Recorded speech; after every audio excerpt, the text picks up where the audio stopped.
Well, we've got a special guest with us now, so I'd like to introduce her. She's been fighting professionally since 2006. She has a brown belt in Brazilian Jiu-Jitsu and fights out of Victoria, British Columbia, Canada. She has a professional record of 14 wins against only 1 loss, with 10 of her wins coming by way of knockout. She'll be fighting in the Strikeforce women's bantamweight division on March 3rd in Las Vegas, Nevada, against Alexis Davis. I'm talking about Sarah Kaufman. Sarah, welcome to the show. Hi, how are you guys doing? It's wonderful having you on the show, Sarah. No, it's always great to talk to you guys. Well, let me ask you a question. Last week we had an interview with Miesha Tate, and she basically said that she thought Ronda Rousey was kind of given an opportunity that was really not fair for her to get. And she even mentioned you specifically as being a much more deserving opponent. How do you feel about comments like that? I mean, it's absolutely true. I think I think the fans know that, and I think that even Strikeforce understands that as a hierarchy and as a ranking system, I am the fight with Miesha Tate that was logical, and that was right for the standings in the 135-pound division with Strikeforce. And, Strikeforce, I know they took the opportunity of riding off of Ronda Rousey's last win with Julia Budd. They took that, and her calling out and, just talking a lot and talking a lot more and then talking some more after that. They took that and they kind of ran with it in terms of promoting this fight and trying to get, I think, viewers who don't normally watch MMA, to try and make this a big fight, really pushing their looks and pushing the fact that Ronda is so loud. And it's gotten her this far, but ultimately, I'm really pissed. This is, this is the fight that I'm supposed to have, and regardless of the fact that I have a different fight, and I like fighting and I want to stay active, I want what's right and I want what I've earned and what I've worked hard for. And Miesha's worked hard to get to where she is. She's put in her time. It's just really hard to see other people coming in and kind of taking over in a spot that they've never even fought at 135 pounds. And, that's a good point, but we've seen a lot of people coming into MMA from outside fields. And some of them, in some ways, you almost have to give them their credit, and others you almost feel like they're given a free pass, so to speak, like in this case with Ronda Rousey. But, like, for example, Brock Lesnar giving a title shot in his third fight, and yet, in some ways, because MMA is still a tremendously growing sport, do you think it's the promoters that kind of give preference to some of the people that have names or accomplishments in other areas when they come into MMA over the workhorses like yourself who've got these phenomenal records and a record of so many wins? It's ridiculous. I think it's a bit of both, and I think there is something to be said, for viewership, and clearly it's an entertainment sport and you need to bring people in. And I think you can promote anybody and make them successful in whatever way you want. And definitely promotions pick who they want to push and who they don't or who they aren't pushing currently.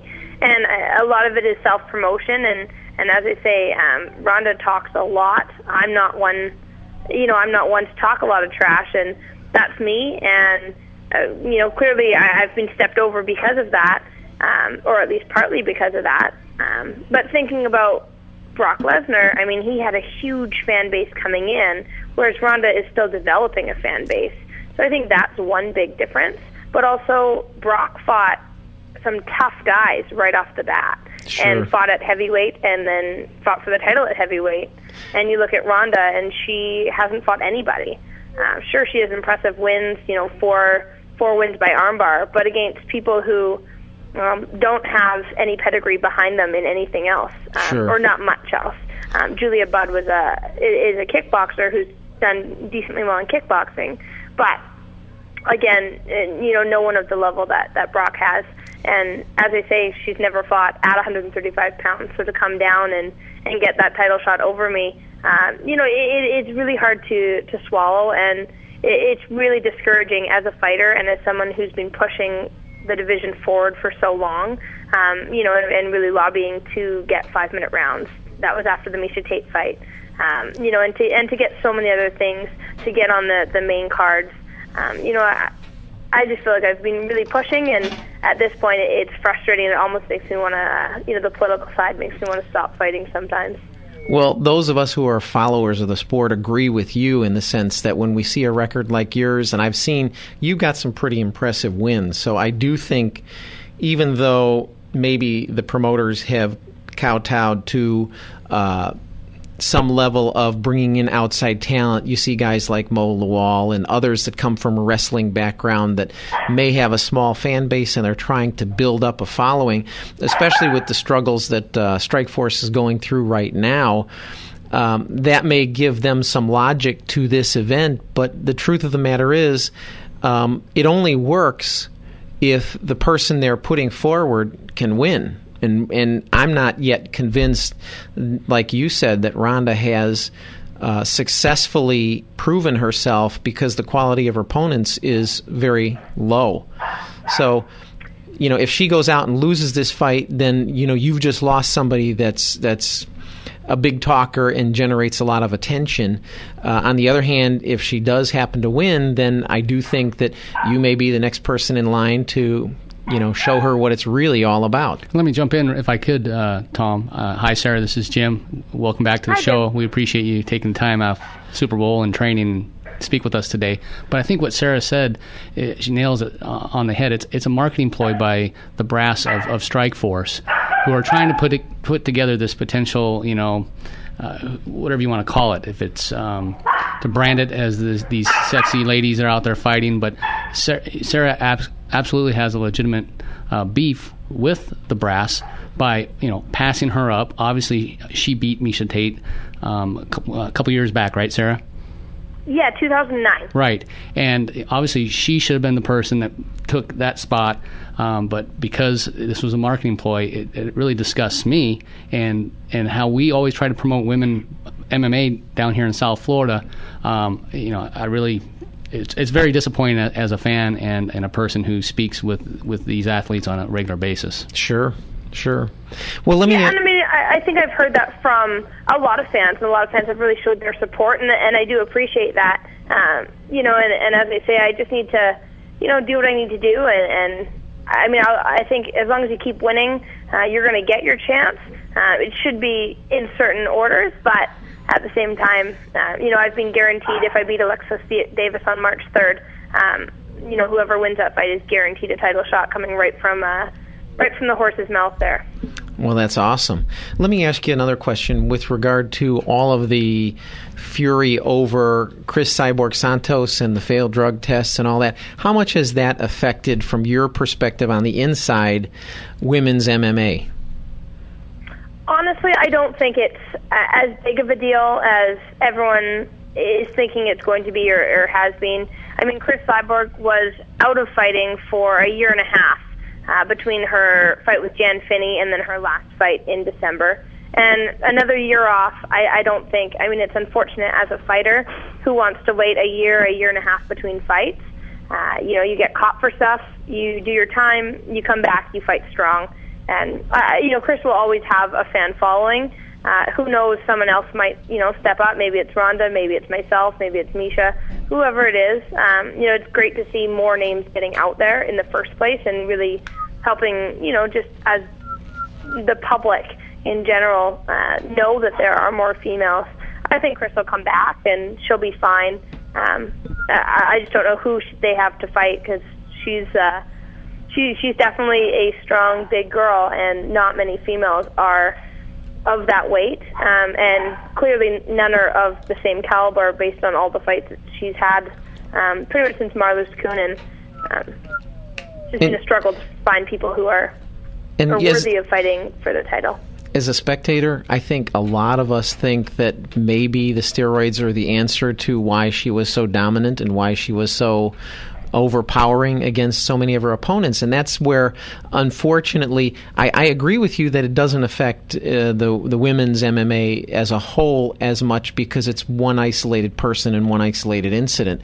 But I do think that it does send this message that, really it may be more of a reason for her dominance than was earlier thought.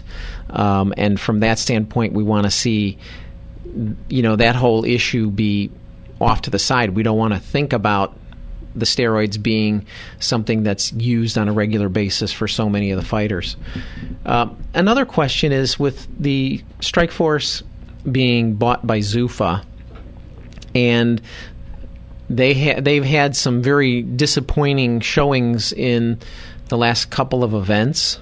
Does that seem to threaten you in terms of women's MMA because of the stand that the UFC has taken towards women in MMA?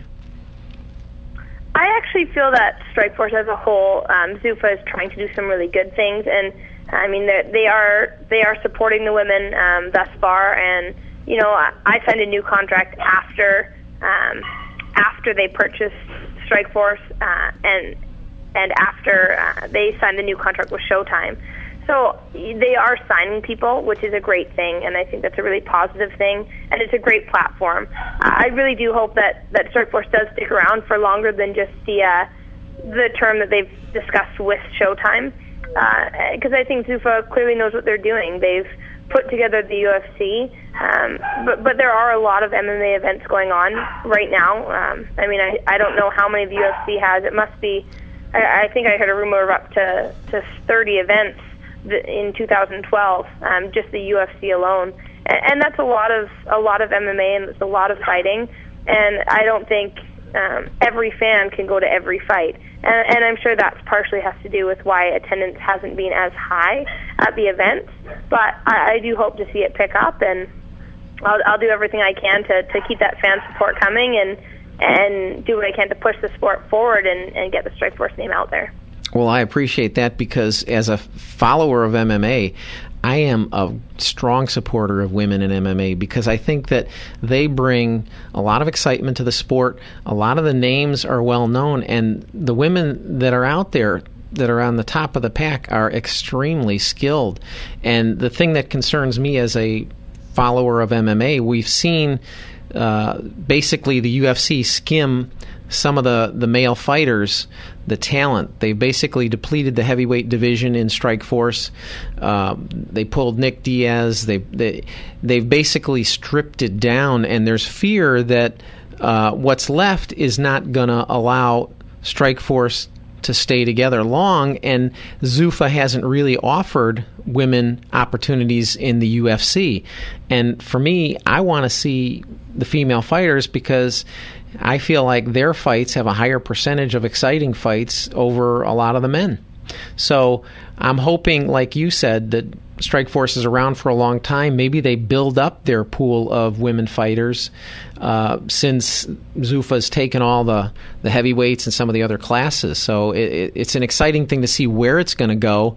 And, of course, Strikeforce, along with Bellator, they're both committed to the female fighters, and that's a good thing to see, because Bellator also has some good names in the female fighting area. Absolutely. And I do think that it would be great to see the UFC balance out some of their fighters into Strikeforce, because Strikeforce is a good promotion and has the opportunity and ability to have a good platform for fighters to compete in, just one other avenue. And it'll be interesting to see if they drop some of the maybe bigger names who haven't done as well recently, just to mix it up a little bit into Strikeforce. I know they're getting rid of the heavyweights and sending all the ones they want over to the UFC, but it'll be kind of a waiting game to see what they do with the lower weight classes, and if they do start filtering down some people as well to bring up the fights, and just the name value of bringing in UFC fans to Strikeforce if they're not already. Do you think at any time during your career that you'll see women fighting in the UFC? I would definitely like to think so, and I would like to be the first fighter in there. I want to be the first one in the door, and I've said that the whole time. Realistically, I'm not sure what they're going to do bringing in the 125er soon to the UFC is, that's a lot of divisions to have. The 25, 35, 45, 55, 70, and then all the other ones above. It's already a lot. So to have females in there as well, I don't know what they're thinking. And as I say, I'll do everything I can to put on good fights every time. I want to knock Alexis out. I knocked her out before, and it would just be great to get another knockout, to really solidify that this is where I am. I want the title shot, and we deserve to be where everyone else is at a world-class, top of the pack level. Well, I think it was, if I'm not mistaken, Miesha Tate that said she would love to see the UFC have a kind of super fight, since they're not going to bring in, a whole pool of female fighters. If they just showcased a couple of top fighters, maybe that would be a great thing for you and her to fight in a UFC event, and that might be the floodgate that opens the door for women fighters in the UFC, because I do think there would be a tremendous response to the women fighters. I agree as well. I think the sport has come a long way, and it really is a sport now. And there's always going to be the chauvinistic type who, will Twitter comments saying, get back in the kitchen, go do baking, or whatever else they say. But for the most part, it's a really educated, or at least getting to be a really educated crowd and fan base that's really supportive of the females. Well, that's awesome. Are you feeling well prepared for your fight now? I mean, it is a month away or so. Yeah, just under a month, 4 weeks as of yesterday, and I'm feeling great this training camp with my coach, Adam Zuzek. All my teammates at Zuma has been really, really good. I'm feeling really strong and just in really good shape, especially so far out from the fight. And I'm taking this fight as a title fight. That's what my mentality. That's me going into it. I know that Alexis Davis is tough.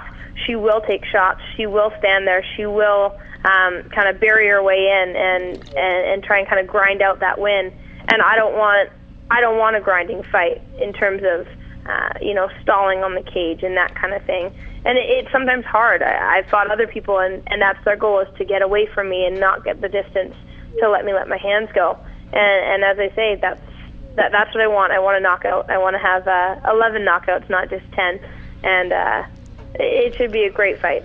Well, I'm looking forward to it. I'm sure you're going to pull out a victory there. And I do think that you're right, that your opponent has more to gain from this fight than you do. And it may be something she gets really up for. But I'm glad to see that you're really not taking her for granted. She's a skilled fighter, and you're prepared for it. So we're wishing you the best. Is there anyone you'd like to give a shout-out to before we go to a commercial break? I just want to say thank you again for the time with you guys, and I actually we got bumped off of the main card, unfortunately, since Jacare is now fighting, and I'm definitely not happy about that, because I do want everyone to see the fight between Alexis and I and know that both of us are for real, and that both of us deserve to be in the title contention, and I deserve to have the title fight. And so make sure you watch, support Showtime, support Strikeforce. The prelims will be on Showtime Showtime Extreme, which is just before the Showtime broadcast. So sure. Please support us. Watch March 3rd, and just thank you to everyone who's been there so far. And I need that to make sure that I stay in the game, and that I'm around MMA for a long time. Absolutely. So how can our listeners follow you? You have a web page or a Twitter account? I do. I have a blog on www.sarahkaufman.ca. I'm also on Twitter. Please follow me at MMA Sarah. Don't always talk trash, but every once in a while I'll sling it out there if I need to. And that's awesome. And other than that, I'm also on Facebook, facebook.com/sarahkaufman.mma. Well, we really appreciate it, Sarah. It's been a pleasure. Thank you for taking the time to join us here tonight. We wish you the best of success in your upcoming bout, and we hope to talk to you again after an upcoming victory. Thanks so much, and if you get a chance, hope you enjoy the Super Bowl. Thank you.